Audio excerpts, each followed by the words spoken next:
Oo nga. Guys, babalitaan na lang po namin kayo. Kailangan po namin umuwi dahil hindi po namin kaya ang lakas ng hangin. Kasi baka po matamaan po. No, Naku daw! nalaglag na ang puno. Naputol.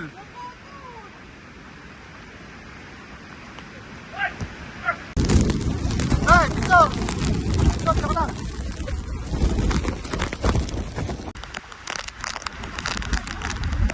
Ayan guys, what's up? Panibagong araw at panibagong vlog tayo ngayon. So ngayon ay sobrang lakas ng bagyo. And titingnan natin guys kung anong mga kalagayan sa labas ng bahay na ito. Kaya tara na, let's go. So, ayan, nandito na ang ating si Victoria dito sa bahay natin, sa labas. Dito as matatakloban natin, ay may bubong siya. So ano na yan? Kakabit ko na itong ano niya. Yung ginarender na. Yung ginarender render sa peta-peta. Kakabit ko naman. Mas maganda nga naman ba yung tapaludong yun? Diba? Ito yung stock niya. Saan mo dinaan yan? Dito? Yan dyan. Baka na ngayon. Pulukalat na nakalawang doon. Yan, pasiritan mo din yun, tapos takloban mo. Ayan. Yung swim iron natin, Obi, na ano na, naluma na. Hindi naman manulit. Hindi naman kinakalawang yan. Aluminum yan. Naluma ba yun? Hindi ka kalawang yan. Guys, ito yung guys na inaano niya. Pinaltan ng tapaludo. Ito makaslap to eh. Lamig ah! Taas ng hangin guys, sino mo naman oh. Hindi pa. Lahat mo may Mag-another ano tayo, mag-another vlog tapos mo dyan. Wow! Lamig! Paputla ako oh. Ano pa din? Malakas yan. Sige number 3. Ano kailangan? Hindi, ayaw mo muna. Hindi pa naman natin gagamitin eh. Nabawasan pa. Huwag mo nga tanggalin. Ay, namilag pa lang. Ano, magyan. Namilag pa. Wala pa mo. Maluag pa pala guys. Kailangan pambawasan pa.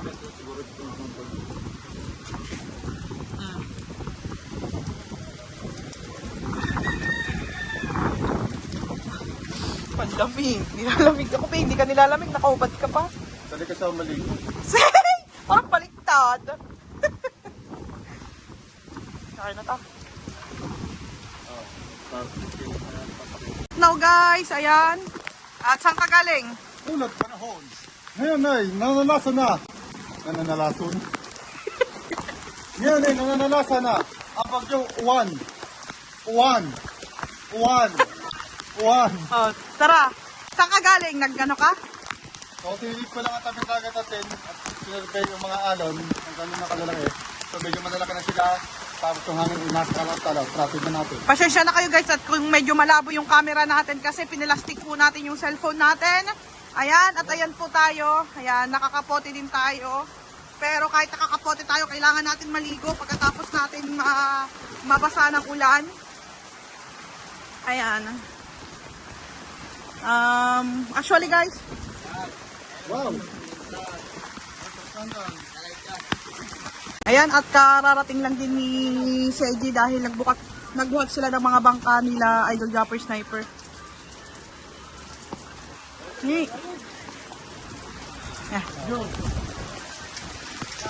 Pasensya na kayo guys kung medyo nagmo-moist.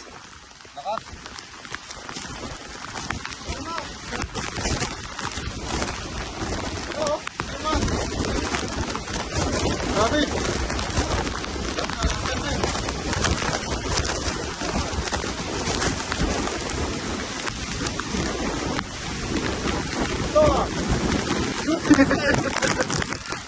Laka!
Dito na, tama na.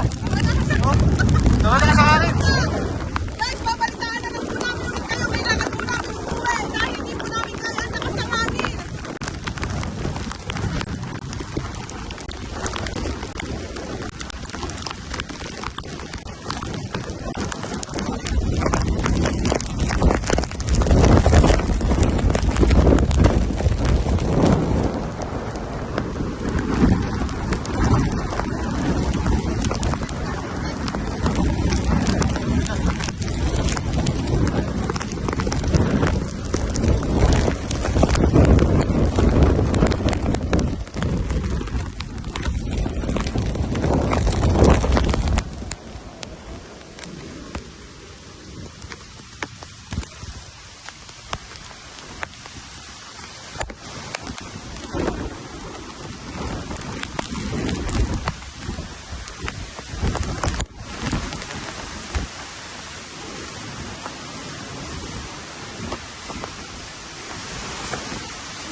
Hindi, magmotor kaya tayo. Dami din. Ayan. At may nakapagsabi ang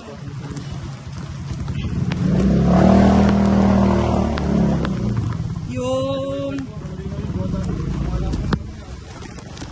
hindi, malinaw to. Napit ko eh.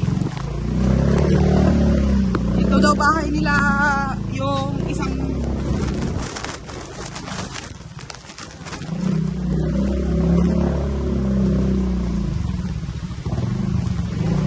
uy, tanggal na. Ano nangyari dyan, Dong?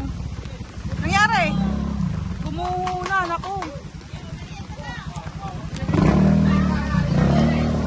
Gumuhuna. Guys, yung dating bahay ng tiyuhin ko ng mga tito Rene, dati nilang bahay, gumuhuna. Yan, tingnan natin dito kung makakadaan pa ang motor.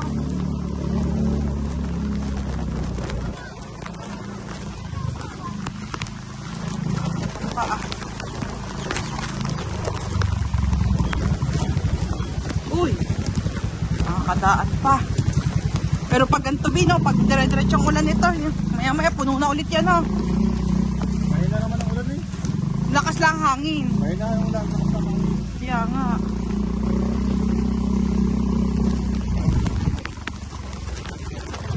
Sana tumibay ang mga wifi ngayon, yung mga internet. Ayan, oh, may mga nakalawit na agad. Ito po yung evacuation center ng Bukana, na for sure na marami na ring tao dito o mga pamilya. Yun, marami na ng mga pamilyang mga lumikas kasi yung mga ibang parte po dito sa Bukana ay mabababa po ang mga lugar, ay mabilis po talagang bumabaha. At bago pa po dumating sana yun, ay sana po yung mga nakalikas na sila para hindi po sila kung ano pa po mangyayari sa kanila, at least sila pong mga sarili nila ay safe.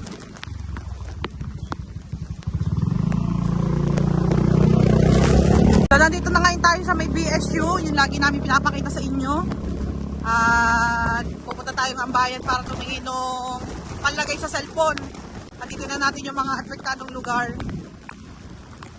Uy, ito yung sinasabi namin sa inyo na mabilis bumaha.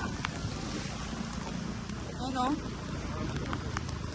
Guys, hindi pa to masyadong baha. Pero pag bigla talagang ulan, guys, hanggang bewang to.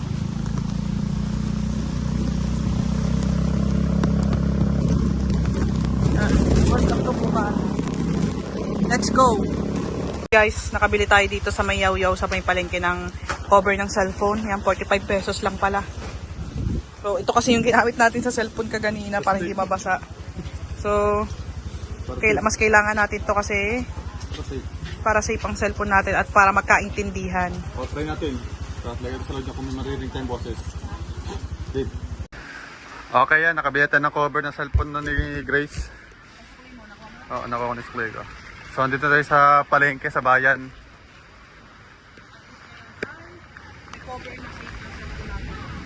Dito, hindi masyado ramdam yung lakas ng hangin kasi short, ano to eh. Barangay na ng ano, poblasyon na. Pero yung hangin talaga yung ano dito, medyo may kalakasan din. May mahina naman po yung pag-ulan niya. So ang dala ng bagyong uwo dito sa lugar namin ay yung lakas ng hangin talaga. Yan o. Okay, uwi na tayo guys. Ayan, para continue vlog lang tayo, no. Para ma-update namin kayo sa mga nangyayari ito sa barangay namin. Siyempre, inaano namin yung minomonitor namin yung ano eh, yung dagat. Dahil isa yun sa nakakatakot. So kailangan na i-monitor lagi. So, let's go!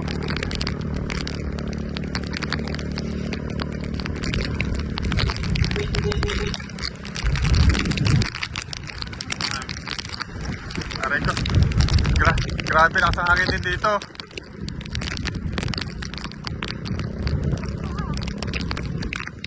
Dahan-dahan takbo.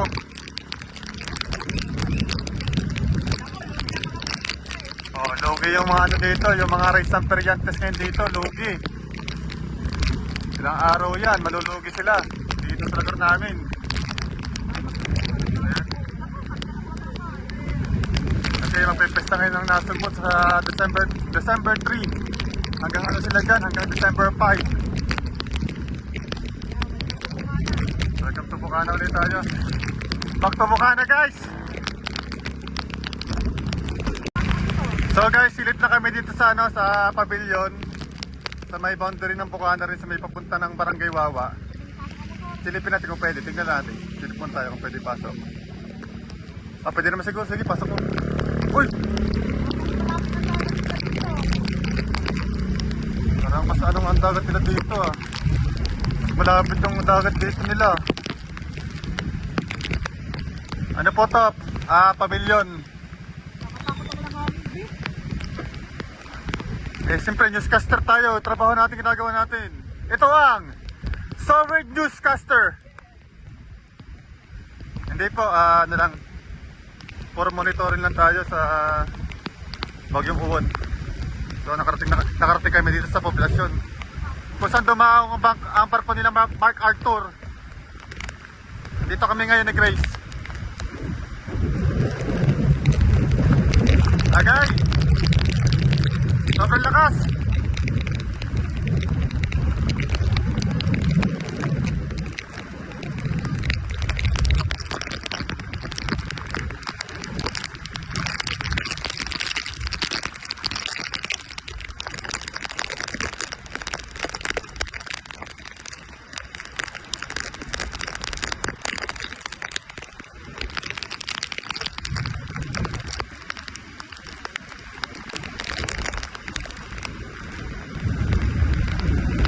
Bravo eh, sakit sa mata!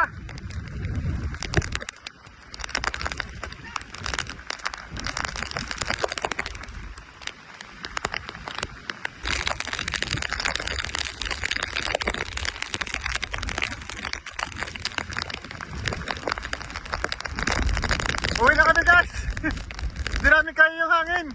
Ang sakit sa mata!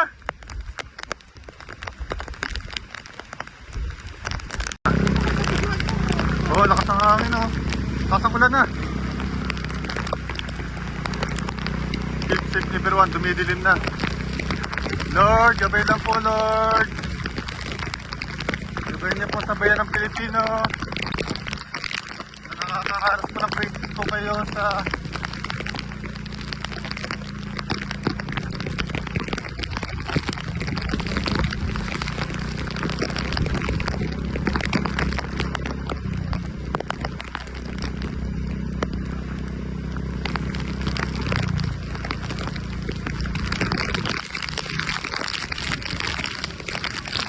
dahan-dahan tayo.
Malinis sa kalsada ngayon.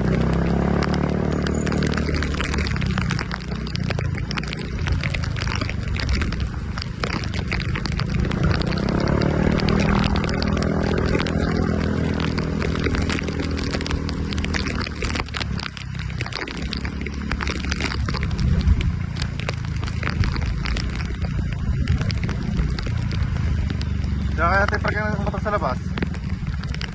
Na? May nakaubi doon.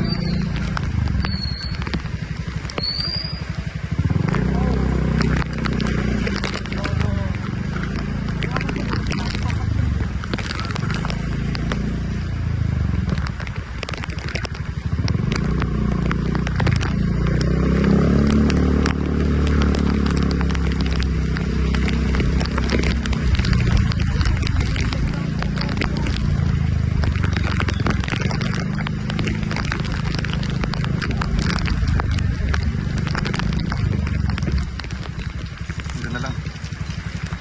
So, iwan muna natin dito ang motor natin. Dito sa tricycle lang papakalang. Oo, kasi baka bigla po kasing tumaas yung baha doon at gagamitin ko yung motor mamaya sa akin pag duty. Sa duty kasi walang bagyo-bagyo. Kailangan mong pumasok, obligasyon mo yun. Bilang isang gwardiya. So, gano'n ang motor natin. Uwi muna tayo guys. Dito tayo sa bahay ngayon. Hawak ni Chris ang kanyang mic. Andito na tayo ngayon guys at ang upload, sobrang lakas pa din. So, tingnan natin dito ang Soward family kung anong kalagayan nila, kung ano masasabi nila sa bagyo ngayon. Ito ang Soward reported!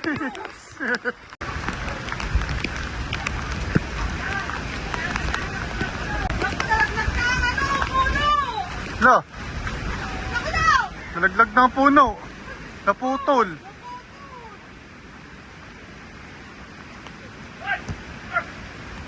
Ito po, ayan, ang Soward ano, tapat ni Kuya Japper Sniper. Dito sa Marites Street, naputol yung...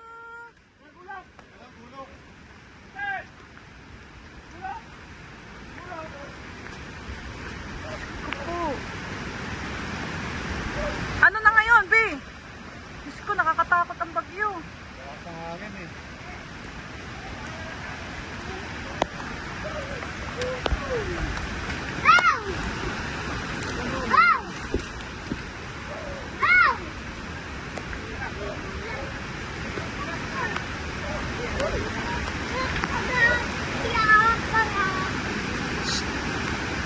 Diyos ko, ang lakas. Malis ka dyan, Sain. Baka kayo matamaan.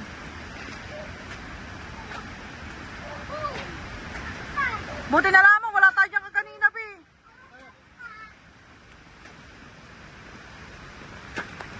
Bawal ang ulok.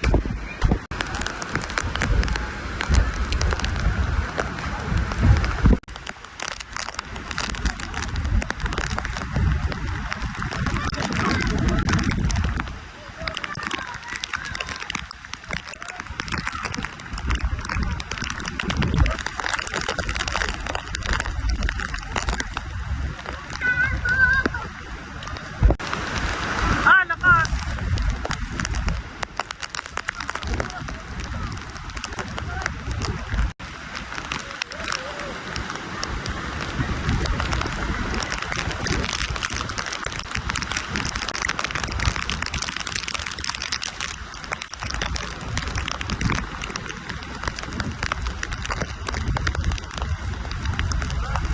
Ayan guys, at dito na po namin tatapusin ang aming vlog. Kita nyo naman sa mukha ko, pulang-pula yung mga mata ko kasi sobrang sakit ng ulan sa mata. Ayan, and sana po ay may mga na-update po kayo sa nangyayari po dito sa lugar namin at mag-iingat po kayo dahil napakalakas po ng bagyong ito at magdasal lang po tayo lagi sa Panginoon na lagi po tayo nilang gabayan. At ayun, at abangan nyo na lang po yung susunod naming vlog sa mga mangyayari dito sa lugar namin sa bagyong Uwan. Ayan. Keep safe everyone at hanggat maaari, wag po tayong lalabas ng bahay kung wala po tayong kailangan ikalabas. Ayan, at wag niyo pong kakalimutan palagi na lagi po tayong maging handa, lalo na po sa sakunang ito. Hanggang dito na lang guys at mag-iingat po kayong lahat. Bye-bye everyone.